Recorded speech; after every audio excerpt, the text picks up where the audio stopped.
What's up, guys? It's KB. Make sure you subscribe to the Underground Sports Philadelphia YouTube channel. Click the bell icon down below so you don't miss a single video from us. And thanks for tuning in to another video from Underground Sports Philadelphia. Now let's get into it. Philadelphia, baby, you're going to love it. Best sports fans in the world. Actually, the worst, but that's what makes them the best.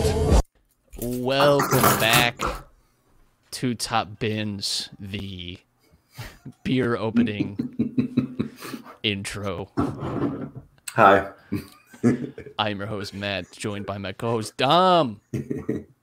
We bring you all the action from England and Italy. You probably know that if you've listened to this show before. If you haven't, there you go. That's what we do. Right now, we just got England. We just got the Premier League. Serie A is still taking their winter break. You know, those Italians, they love their time for reflection and coffee. So good for them. Dom, how are you doing? I'm good. Good. Enjoyed a day off of work. Didn't have to do anything. Kind of just sat around. Played some video games and, you know, just been enjoying my time off, you know, my holiday time. This is that odd time between Christmas and the New Year where you're surviving off leftovers every single day because you don't want to go out and buy groceries. So my diet's turned to crap, which will set my New Year's resolution up, you know, shredding for the Reddit. That's my New Year's resolution this year. Do you have any? Are you a resolution guy? I'm not a resolution guy. First of all, I like intentions. I like that you intend to do something this year. I'm just of the personal belief that you can make change anytime you want. I get why the New Year is like the time to do it, but like if you want to just learn something or like eat better, read more, or whatever, like you can just start doing it anytime you want. You know, like I was like, it's kind of a shitty time of year to start doing new stuff because it's cold out. Like it's really easy to get. For me, I always find my peak motivation is like June. Like that's when I'm like, I gotta change this. Like I gotta do this better. Yeah.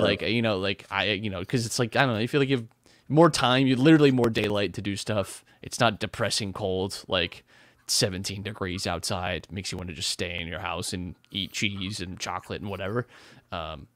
But yeah, I last year or the year before, I think I said I wanted to read more, and I did. And so I don't know. Maybe I'll just read more. I really want to get better at Italian though, actually, because I do plan on going to Italy this summer, and I'd like to really be talking. I'd like to really be talking, chatting. That's sick. I'm probably going to be going the following summer, so let's chat up sometimes. Yeah, you know, let's figure some lesson times out. Just you can do it like when we were in high school. So you're gonna do all the work, and I'm just gonna. No, we're gonna show up late 20 minutes every single day, answer a couple questions, and just get a good grade. Hey, we participated. That's half the battle. We returned to the Premier League after our World Cup hiatus. Felt like an incredibly long time. I don't know how you felt. It felt very jarring returning to the club games after that long break. First game up was Brentford and Tottenham, which gave us a really thrilling 2-2 draw. Spurs have had the habit, like Liverpool had this year, where they just keep conceding first and having to fight their way back into games.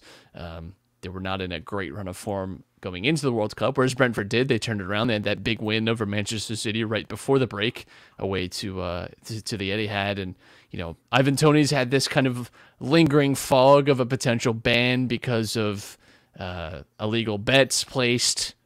No clarity yet on his situation in terms of what's going to happen to him discipline wise, but he scores in this game. Harry Kane gets them back into it, Spurs of course, and it ends up in a draw. Not an ideal result for Spurs, of course, as they're trying to keep pace because everyone else in the top six got positive results this past weekend.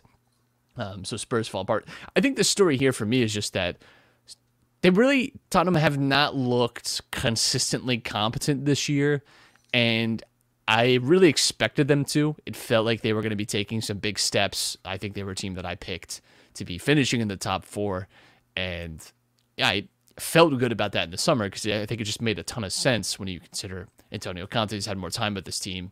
They made good signings last year, And it felt like in the second half of last season too, they were really strong. They're one of the better teams in England. Kulusevski, Son, Kane was a really good front three. They had Richarlison into the mix. Like, just felt like there's a lot of good stuff there, and it hasn't panned out that way. The consistency has not been there. Defensively, too, it's been strange. Like, Conte has been a manager throughout his career that has not had, like, the best defense. He's not like a Mourinho type of manager, right? But he's typically had a good defensive structure, a good defensive team, and that just hasn't been the case this year with Spurs. Yeah, and not to mention Hugo Lloris did not play in this game. So having that kind of leadership role and communicator in the back, that's a big switch up on the defense, and on top of a team that's also had some defensive issues this season. I think you're probably seeing some post World Cup drag for some of these guys as well. I mean, Harry Kane is continuing to score, so that's good. But let's give them some time. They played a team. They had 10? They're plus 10 points. They're still in the top 4. So it kind of they're closing the gap between them and United. Now they only have a 1-point lead on United, who's in 5th, and Liverpool's back by 5 points. So if Tottenham want to keep one of those Champions League spots, they're going to have to turn their form around just a little bit. I mean, 3 losses in their last 6, and it seems like they got unlucky in this game. All the stats point towards, in their favor, and it's just one of those games.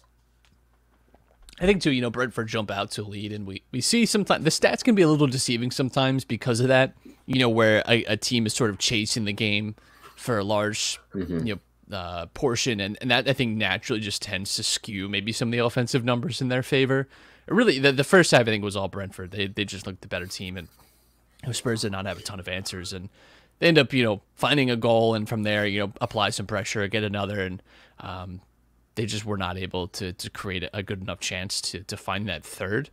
I just think it's a problem, again, when you're constantly putting yourself behind, in actual numbers, right? When you're going down 1-2-0 and having to crawl back into games and find ways to work yourself. And like, it's just an unmanageable situation. It sounds so obvious to say, but I do think there's just a structural problem there for Spurs this season. They have the most goals allowed of anyone, pretty much in the top half of the table, excluding Fulham and Brentford. But even then, you'd expect a team that, again, has someone like Conte in charge and has like decent defensive options too. It's not like they're struggling, in a sense for center backs. Like they have Christian Romero, obviously not returned yet, but like they have like good defensive options here, and they just have not been able to shore that up.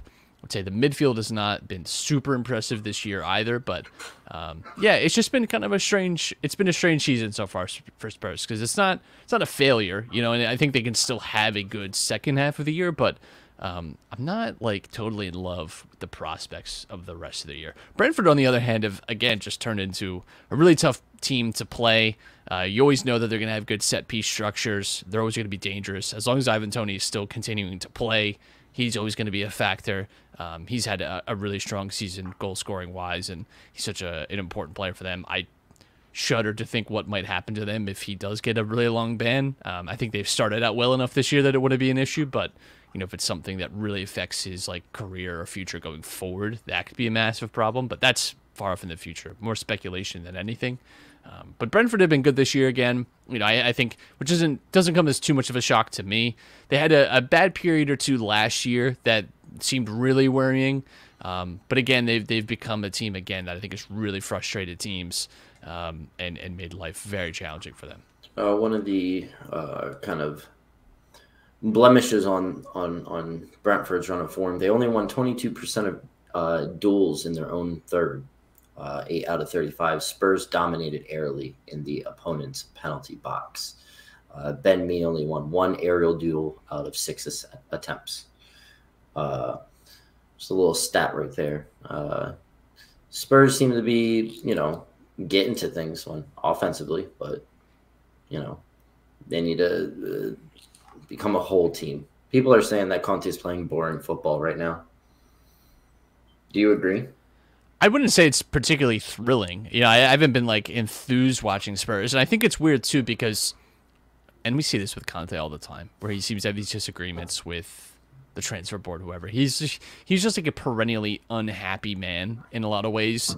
Like it just feels like nothing ever satisfies him. I feel like you could give him like the 6 players he wants, and 6 months later he'll still find something to complain about. I don't fully get it with him. I don't know what it is, but he was complaining that the team obviously wants to prioritize younger players, right, in transfer strategy, and which is a reasonable thing to do.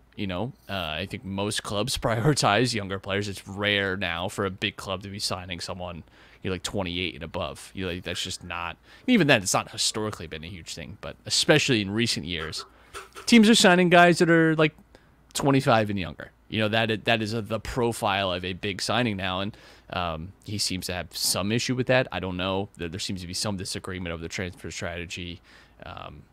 We'll see. I just think, I have not been, they've not been really a fun team to watch, which is strange because, in some ways they were last year, yet in some ways they weren't. I think we sometimes, because they got some big results, we can remember that Manchester City game where they won last year 3-2. That was exciting. But it's not like they were creating tons of chances. Like they just capitalized on the ones that they did, and they play counterattacking, which can lead to like some exciting moments. But largely speaking, they're a team that is just sort of suffering with pressure and looking to, create something on the break a lot of times. They're not a team that is usually like a Manchester City where they're dominating play a lot and you're constantly creating chances until, the volume is too much for an opponent. Yeah. They're a team, I think, that kind of thrives in the ugly at times, and which is, can be advantageous to you, but yeah, maybe as a fan is not always the most engaging, thing to watch.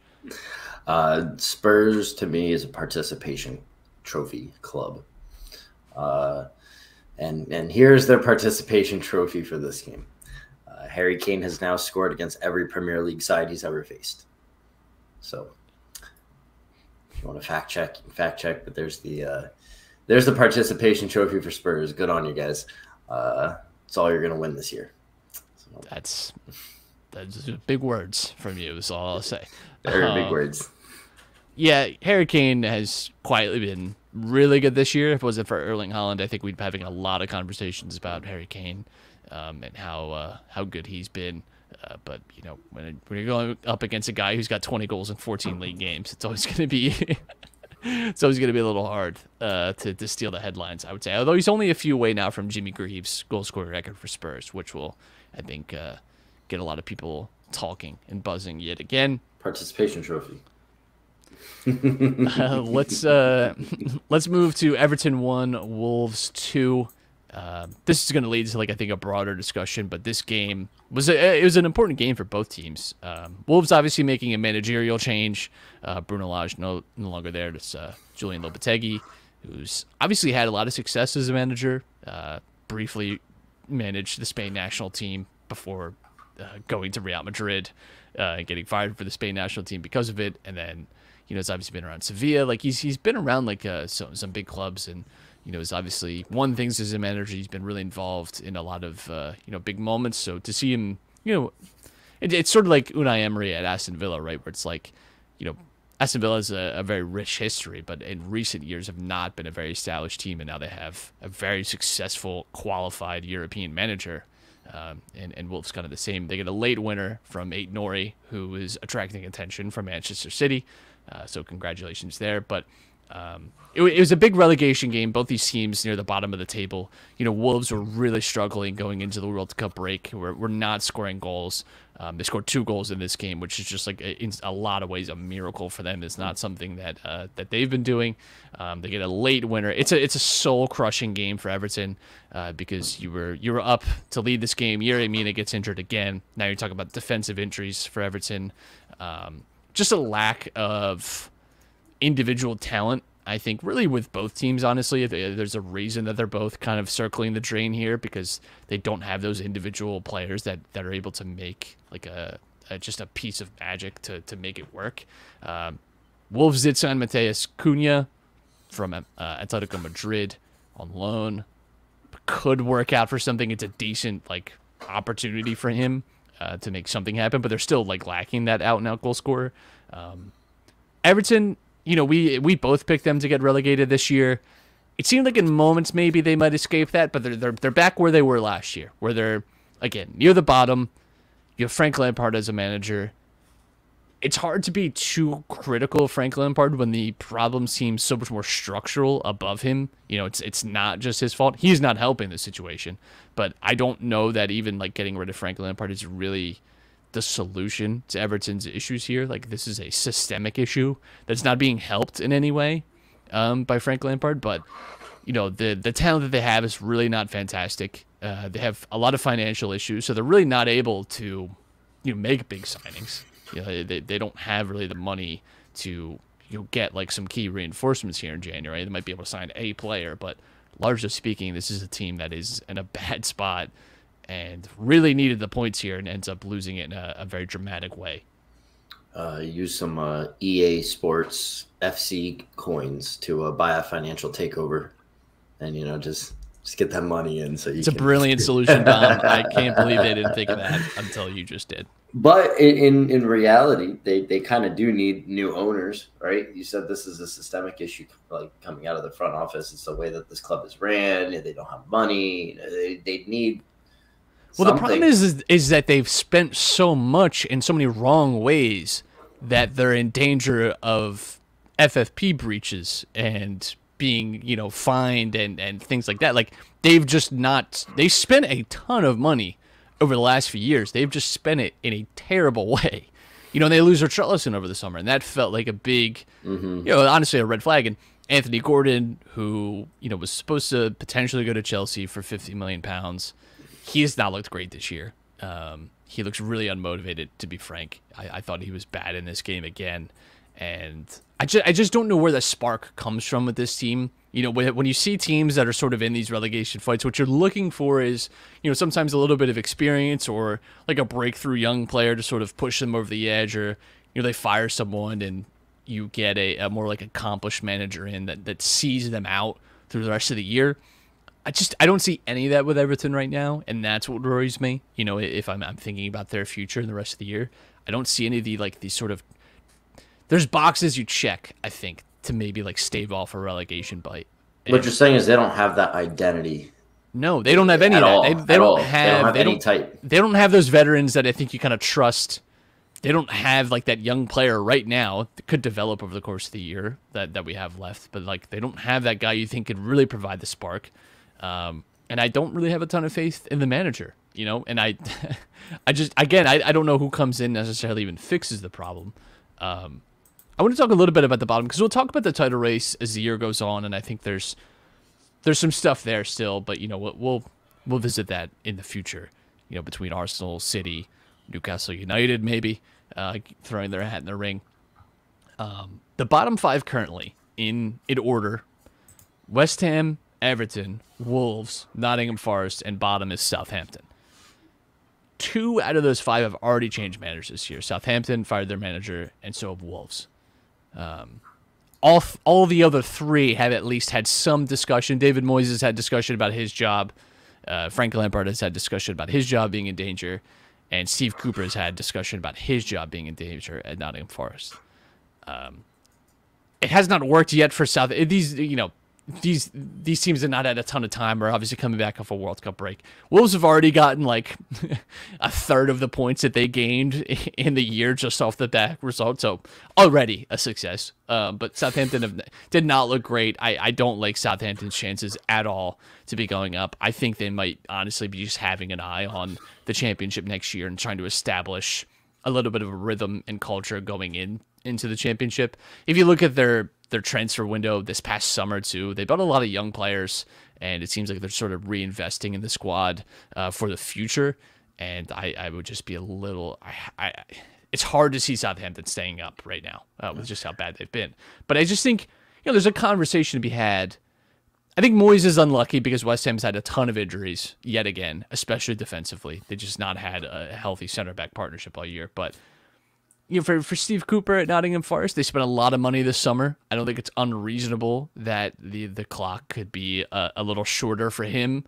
You know, when you've had that investment and you have the chance now of potentially just going right back down to the Championship, that could be a huge problem.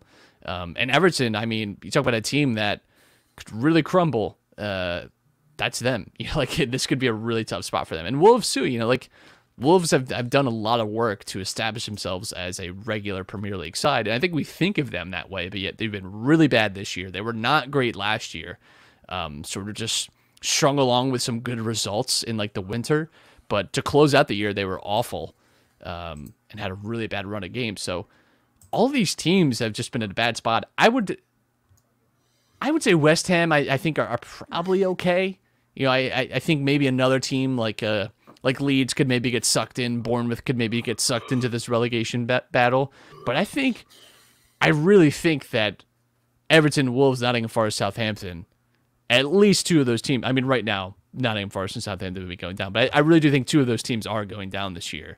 I don't really see, a great escape written all over those teams. Out of these, what did you say, 5, right? Out of the 5, the most confident of the 2 that I feel like can end up staying in the Premier League are West Hampton and Wolves. The reason I'm saying Wolves is they've done the coaching change already. They're bringing in players from some notable teams in other countries, right?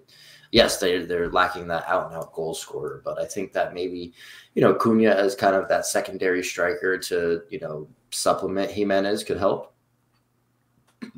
New coach, they got a win coming back from the break, so that's a good step in the right direction right now. But Forest having a minus 22 goal differential after spending all the money that they did, for all the reasons you said earlier, like I'm not feeling too good about them. And something may happen. The coach's job may be in jeopardy. Southampton's just dreadful. There's 2 teams in the league with 10 losses, them and West Ham, and West Ham just has 2 more draws. Or sorry, they have a win. They have 1 more win, and that's just the difference maker right now. It's stuff like that. Just being able to grind out games. Like West Ham isn't a team that we're used to seeing that low on the table, right? For the same reasons as Wolves, and they've just been having a dreadful season this year. But something in me just says, West Hampton and Wolves are going to get through, or West Ham and Wolves are going to get through, and Everton's going to drop down with those other 2. I think it's a done deal for Forest and Southampton. Yeah, I think Southampton is a really tough road. Nottingham Forest, I didn't have a ton of faith coming into the year with, and I haven't seen a lot to make me impressed with them, to make me think like they're staying up. Even the wins that they've gotten, I don't think have been like massively impressive wins. I just think they've gotten some good results, which is fair enough, but I haven't felt like none of their good results have felt very replicable to me. They have felt like just sometimes the variance goes your way and you're able to see it out, and that has just sort of been it for them. Bournemouth could still be pulled into this race. They're only 3 points clear. Leeds could still be pulled into this race. They're only 2 points clear. There are other teams. These are just the bottom 5 as they are now. But yeah, I just think it's an interesting discussion to keep an eye on, because again, the relegation fight last year was really exciting. We had the title race was great. The relegation battle was great. It could very much be the same this year again. I just feel like people give a lot of attention to the title race, and fair enough. I mean, it makes a ton of sense, and especially in a year like this where you have Arsenal potentially, back in the glory, and all that might be exciting for people. But I think the relegation fight for me is always just as exciting. You have a big smile on your face. I'm not sure why, because I think you're a Milan fan, right? I don't think I have a soft spot for a specific team in red in the Premier League, though. So. I know you're a Liverpool man at heart, and I just think Liverpool Milan is not a good combination of teams. If you like teams that win in Europe, it is. I don't know. Fair enough. That is one thing. That is common ground that we can kind of just hold our noses high against most other fans. Just like, hey, 100%. 6 times, baby. What you talking about?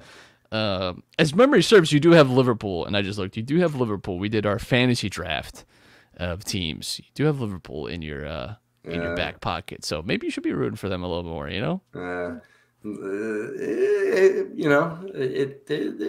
4 wins in the last 6. We're doing all right. Doing all right. How about this, Dom? Let's move into transfer talk. Speaking of doing all right, Cody Gakpo to Liverpool. Out of the blue. Jeez, man. Out of the absolute blue. This was a guy that had been linked to Manchester United all summer. I think this was a lazy United link. Fans cry.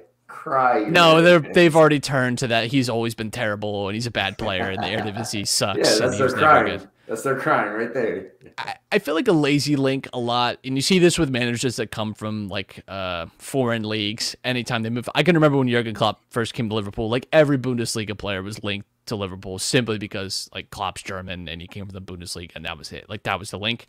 I think it was very much the same with Ten Hag this summer, where every like decent player in Eredivisie was like linked to United just because, and I think it's possible that he was there was interest, but I just think sometimes it gets a little overblown with how like done the deal is.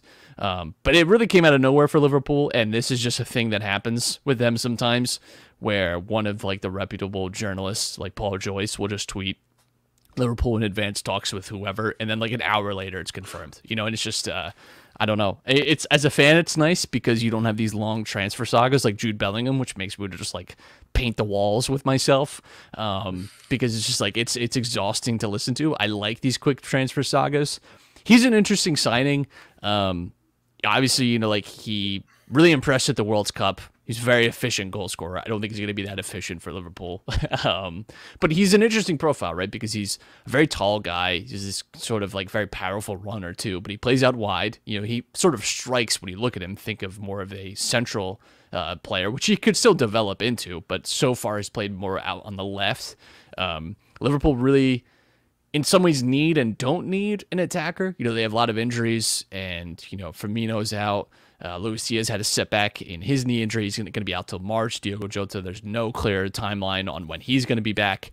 So they do kind of need an attacker. Yet when those guys return, like you're going to have a lot of competition for those places, which is good. The midfield has been bad for Liverpool this year, and that felt like more an area of need. But, if they're prioritizing Bellingham in the summer, maybe it just makes sense to, who knows? But it's an interesting signing. I'm really excited to see him play. I think he has a lot of potential. I'm not going to pretend like I've been in on him since day one, because I haven't. But when I was watching the World Cup, it's impossible not to notice him and hear all the talk about him, because United fans were talking so much about him since July and how great he was. But he's an interesting prospect because, again, I think it's not even totally clear what position he will play for most of his career. He's still young enough that could change. We've seen that happen with players. And he has a very interesting profile, and I'm looking forward to it. He's got great numbers, too. It is the Eredivisie, which is a league that is goal-prone, but still, you have to put in the numbers yourself. He kind of burst onto the scene last year with his performances, and it's kind of been very consistent. He's one of the most consistent players in the Eredivisie right now. I mean, he's won Player of the Month, I think, twice already in there. So he is one of the hottest players in that league, and showed why in the World Cup.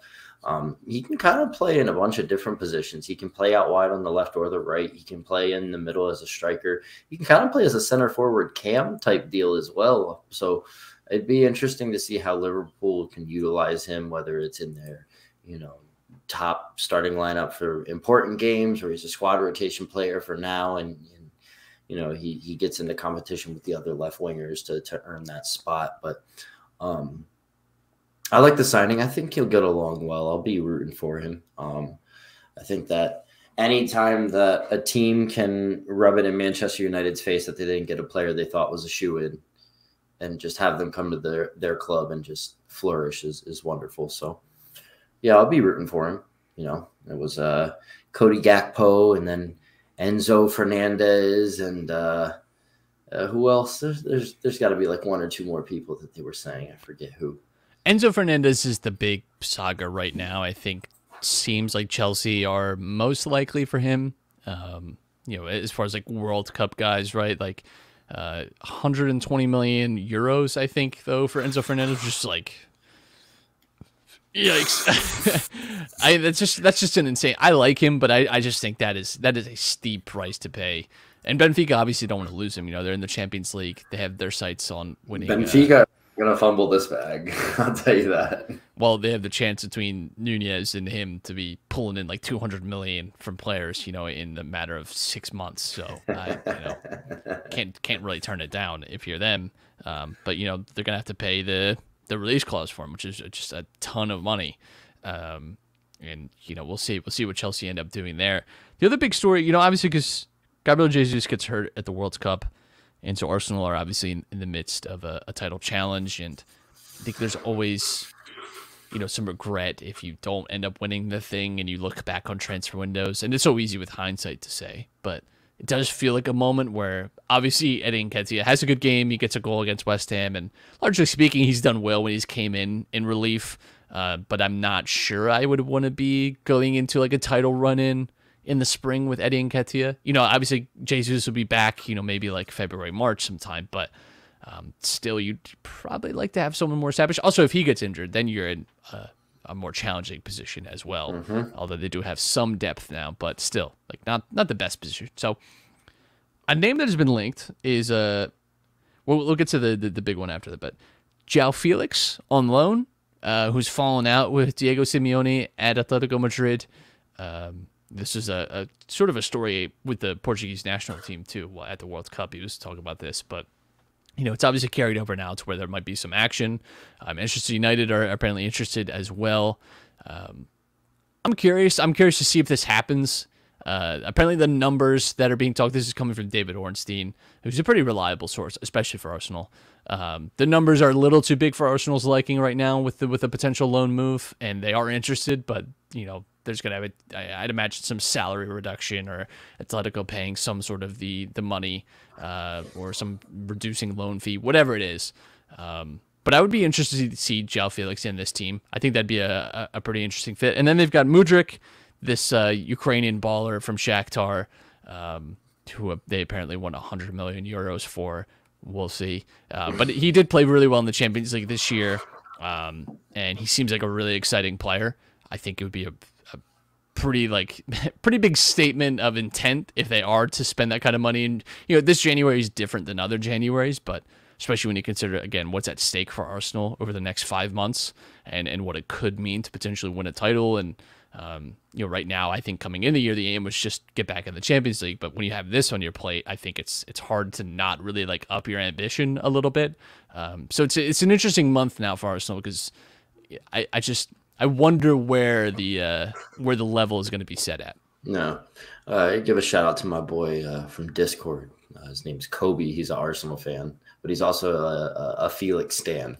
So this loan move would make him go over the moon.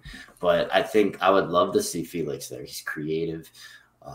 He can play in the center as a number 9. He can play out wide for some rotation. He's creative. He's got an eye for goal. I'd love to see him get in that form that he was in a couple years ago, man, that really kind of solidified him in the scene. And if he can play like that for Arsenal, that he's like the perfect player for them to really make that push, especially, if he's there and then Jesus comes back healthy and now they have options and this is an important time for Arsenal for them to be able to kind of put the right pieces in place to really make sure that they can keep this 5-point lead again, on City and kind of steer this ship into port, and win. So it'd be awesome to see them win the league, but there's still a whole lot of work to be done. I haven't made my mind up on how much I want Arsenal to or to not win. Really. Are you kind of giving up on the 6th place? You're kind of giving up now? No shot. I mean, I said that last year when we were 13 points behind and we almost closed the gap, but there's no shot that Liverpool are in. It's all about just getting in the Champions League again. Interesting history with Arsenal because I feel like their fans were some of the most toxic and rude.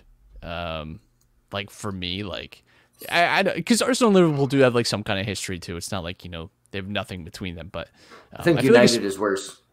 Oh, definitely. But United is worse. I just feel like when Liverpool were bad, Arsenal fans were really uppity, and they just have been my entire life about the Arsenal way, and they play champagne football and all this. They are the only team to go undefeated. And that team fucking sucked outside of that. So yeah, they got knocked out of every other competition. It's just the most. But that's the thing is they never shut. And listen, if my team went invincible too, I'd probably never shut up about it. But I think the Manchester City and Liverpool teams of the last few years are much more impressive what they've done. I think the treble-winning United team in '99 is more impressive. You know, if you can win your league, the European competition, and a domestic cup, that's more impressive to me. Like, sure, you like had like 11 draws in a year, cool. Like, it's impressive. Not losing a game for 30 games is impressive. I'm not saying that, but it's just like, I don't know, is that like the defining achievement? You'd rather have other things. I would rather win like 3 trophies. I don't know. That's just me. Maths, quick maths. But it's just. All I'll say is, like, when Liverpool were not having a good time of it, Arsenal fans were some of the loudest at laughing about it. And it just felt really sweet when anytime we would really lay into Arsenal in a game, and this was like a heyday of AFTV, and I would just go on there, and it'd be a little cathartic release for me. You know, I'd feel kind of nice about it. It felt really good in a lot of ways. It was really good when, like, Oxlade-Chamberlain was, like, lifting the Premier League trophy after, like, they were laughing about how he sold him off to us and he was terrible. And I don't know. I got it. City winning it is, like, no one really cares. No one cares that they win it. And I think it's funny, too, because Arsenal fans have, like, convinced themselves that they're, like, in the driver's seat. And it's like, you don't fucking get it. Because I've been where you're at, my friends. Where you think that City won't win 16 straight games, but they will, and it'll hurt you badly. The way the Starboy is playing for them right now, I mean, he only needs what? Starboy is not the word. He's planetary. He is a celestial body beyond a star. He needs what? 14 goals in the next 23 games to break Salah's record, like. Yeah, that one's gonna hurt. Say that. It is. It's looking more and more possible as the games go on. Like there's memes coming out when City plays this week about, like, you know, how much Kevin De Bruyne hates playing for Belgium, how happy he's back to being at City, and like it's just there is no trusting any type of lead that you have in the table against City. No, they do this all the time. They do this all the time. I'm telling you, they're going to win 14 straight, and it's going to be super anticlimactic. I'm sorry.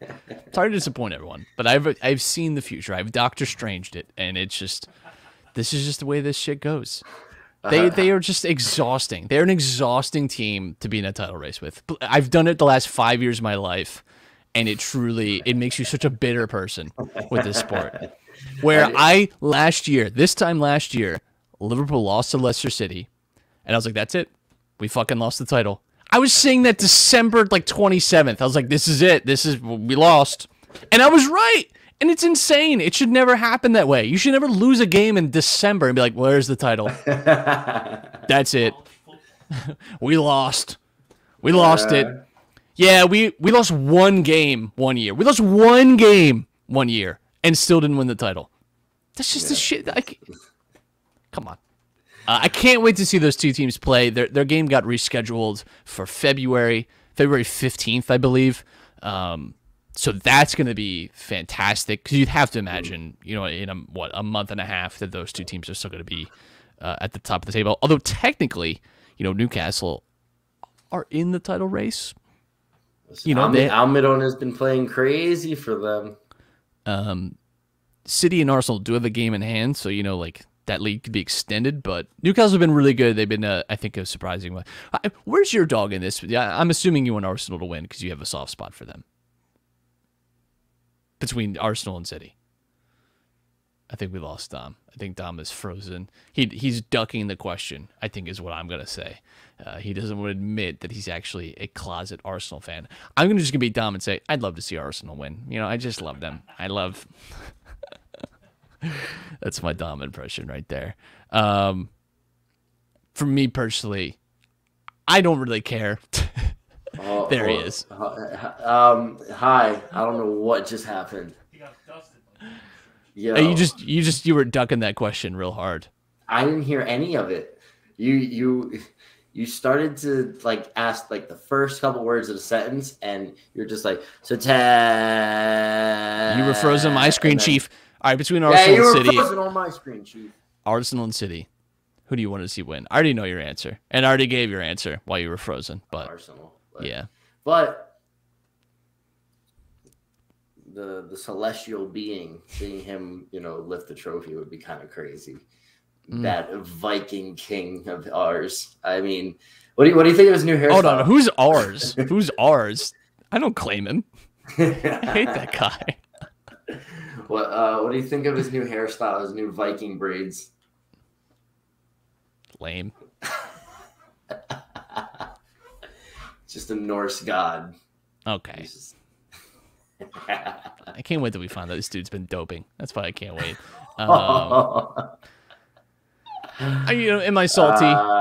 Yes, I am. Yes, I am. Am I looking forward to watching Erling Haaland just dominate the league for however many years before he decides to go off to Real Madrid? A little. I'll be honest. A little tired of it already. It's a little exhausting going in every game. Know that he's gonna just get a brace, and there's something kind of inevitable about that. Watch this space. Wait for Manchester City to win 13 straight. That's all I'll say. That's all I'll say to my Arsenal friends. Good luck. That's all. I've been there. Good luck. Enjoy it. I've been reading the Steven Gerrard book, which details in depth the 13-14 title challenge, which every time I read kind of feels like self-flagellation. It feels like I'm just punching myself in the face every time I watch it, every time I read it, because I'm like, I know how it ends. And I just got to the chapter 2 about the slip against Chelsea, and I'm like dreading reading it. So that's been nice. That does not help my bitter mood about all this. Is reliving probably my worst sports memory. That was crazy. That was crazy. That's all I have to say. Yeah, I couldn't believe what I was seeing when I watched that game. Liverpool had the league in the bag, man. And I don't know. I'm glad as a friend you're here to comfort me. This is really good, Dom. You really.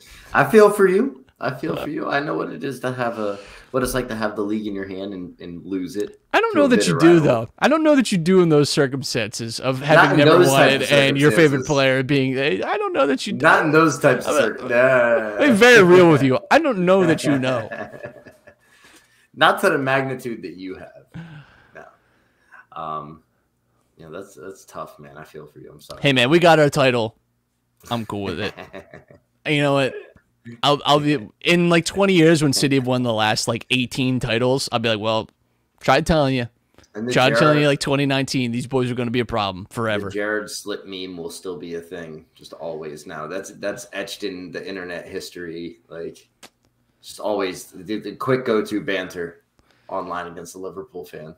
It's a tough one. I'm going to be honest, and it works every time. I get really mad. I get really mad every time I see it. It really pisses me off every time. I'm like, and I start like, man, I'm starting like, he scored in every cup final today. They don't care. They don't care. Hurts. Hey, I have a question for you. All right. I might answer, or my screen might freeze. We'll see. Oh, wow. All right, so, Syria obviously starts in a week. We have nothing to really talk about here. So I want to just ask you this question because I got into a small little debate online with somebody about it. Oh, by the way, I saw your fucking Darwin Núñez comment. You almost, yeah. Don't think I didn't notice. That's bookmarked, baby. When he scores 7 goals in a game this year, I'm gonna be revisiting that tweet. Believe that. Hey, fair enough. Fair enough. I am the eye of Sauron. I see it all. In some randos mentions, talk about how you think Darwin Núñez is ass. I see you. That's not a rando. That's my guy Kobe. Okay, well, he's a rando to me. So I got into a little argument about who's the best number 10 in Serie A history based off of these 3 in the list. All right, so who's the best number 10 out of these? Kaká, Del Piero, Totti. Totti. Really? Yeah, I think it's personally for me, it's between him and Del Piero. Kaká was like mercurial, like had like just an amazing peak, but does not have the longevity that either of those players had, which is tough. But he was as good as them, for like those 3 or 4 years, but just did not have the staying power that both of them did. Totti to me is like a really just like massively underrated player. And it is like just the symptom, I think, of sometimes being like a one club guy and, not having a ton of like club success, I think can sometimes like lead us to underrate players, but he's spectacular. He had it all too. I just think one of the most complete players that I've ever seen in my life. Just a great player, great touch, great finish, like composure on 10. Like he's just I think he's got it all. And Del Piero was great too. But I for me, like it's really between those two, and I'd go Totti. Okay. Let's add Di Natale to the list. I love Di Natale. He's a special man. He's not. Yeah, come on. He's another one of those guys, right? That he doesn't have the longevity of the career, but for those 2 years in Serie A, he's a streets don't forget guy. He's not an all timer guy, which is fine. We need those guys. Back when Udinese was playing in the Champions League, yes, that sentence normally does not make sense these days. But yeah, we don't know. Maybe. Well, remember what that Udinese team had. Like that's one of those teams. I always love those those random teams that aren't maybe so good these days, but like you think back maybe like 10, 12, 13 years, and like you think about who was like actually on those teams, like. That team, Alexis Sanchez, right? That team had Alexis Sanchez, Luis Muriel, Alan. Like, it was a good team. It was a really good team. They're all established Serie A players. You're absolutely right. Another one of those teams that I really love is like Palermo from that time, right? Like a young Dybala, a young Pastore, Fabrizio Micoli, another one of those streets don't forget type guys. Edison Cavani before like pre-Napoli days. So I love those types of teams. You take a look and you're just like, oh, who's on these teams? You go searching and you find like a couple of those guys. What was it? Pescara had Immobile and Verratti and Insigne. Yeah, I think that was when they made their moves to their respective Serie A clubs once they got Pescara into Serie A. Yeah, I mean, PSG spent all that money on Verratti, and it was like, this fucking child from Pescara. And ends up being the best midfielder Italy has for the last few years. So, it's crazy. I love that stuff, man. That's the stuff I love. Do you follow Copa 90? I do not. That's where I get a lot of those kind of flashback stuff, like the reminisce type of stuff. They like doing those, more inconspicuous stories, the very interesting things. So it's worth a follow, whether you follow them on YouTube or Instagram. Free promo. Some of those Serie A teams of like the early 2010s, late 2000s have a lot of like interesting figures in them. Serie A too, I think, just has like a cool little history because, for a while too, Juventus was really dominating, and you kind of had to find other stories within the league. But even before that, it was a pretty open league before the Juventus run of dominance. I mean, it was mostly like a lot of Milan, Inter, and but for the most part, it's now, I think, the most competitive league in Europe in terms of parity and who can kind of win from year to year. But looking forward to Serie A be back. They're back next Wednesday with a full slate. Which is exciting, starting at 6:30 here. So while I'm at work, I'll have something to watch, which I always kind of appreciate. It's kind of cool. It's kind of crazy. Like the way the Premier League is now is the way that Serie A was in like the mid to late 90s and the early 2000s. Like that's where a lot of the buying power for clubs was. You Juventus, Inter, Milan. Like everybody wanted to go play for these clubs, and like even Lazio, Parma was great. You're talking about a title-winning Champions League, contending team. Like young Buffon, young Cannavaro, Verón, Crespo.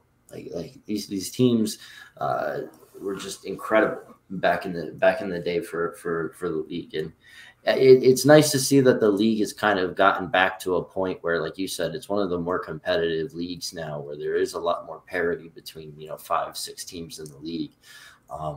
Do they have the buying power of these other clubs these days? No, including the top clubs in the league. If a team like Inter or Milan or I mean, you won't see Juventus right now, in those transfer talks for big moves, but like all three of those teams, if they're all interested in a player, but they're linked to United, Liverpool, or City, you bet your bottom dollar they're going to make a move to the Premier League club instead of the Serie A club. It's always going to happen. Every time a player pops off in Serie A, they're instantly linked to Prem clubs, and more likely than not, they leave. I'm dealing with those rumors right now with my star boy. So it's a shame, the TV rights deals and all that kind of stuff. They need more lucrative things. Nobody really wants to watch, a Cremonese Sassuolo match on Saturday afternoon. For yourself. But, you and I are a rare breed. The rare sicko that'll turn on, Fiorentina Parma and then get excited to watch it. But I think the good thing about the World Cup this year was it did pique a lot of interest in the sport in the U.S. and hopefully, people kind of branch out from just the Premier League, just wanting to watch the best league in the world, quote unquote, because there's a lot more quality, soccer to watch out there. The Bundesliga is just as entertaining. La Liga is just as entertaining. Serie A is just as entertaining.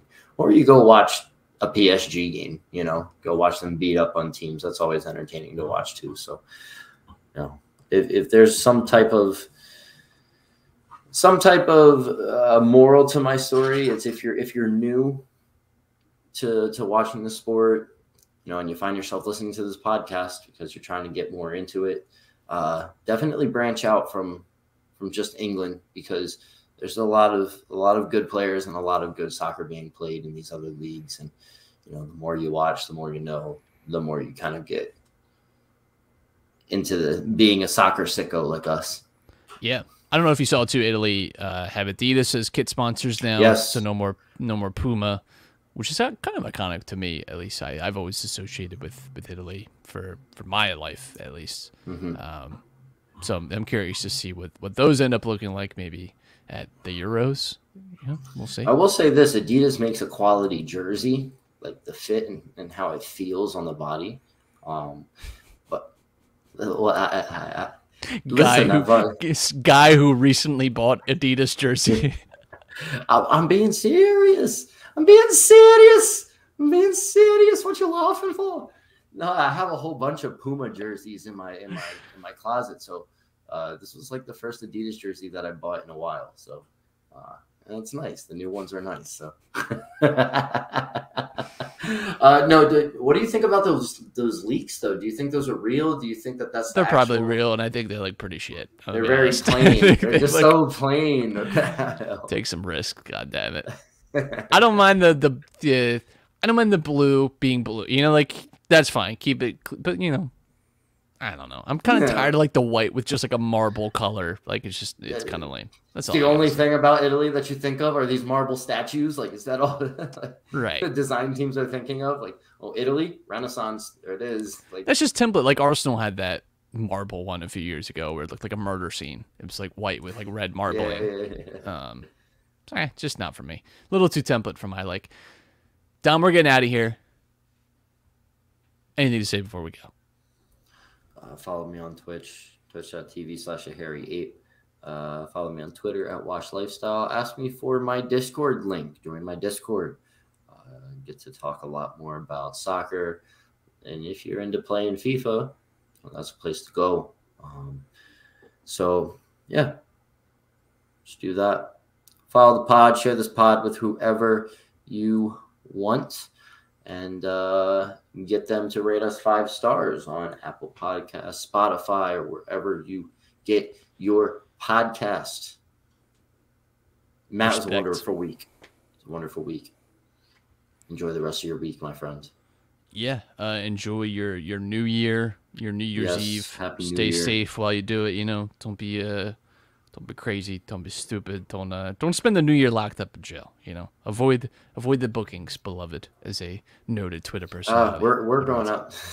We're going out to dinner, and then that's about it. So I wasn't saying. I was not accusing you. Don't take that as. I'm just speaking to people. Hey. I know you're responsible.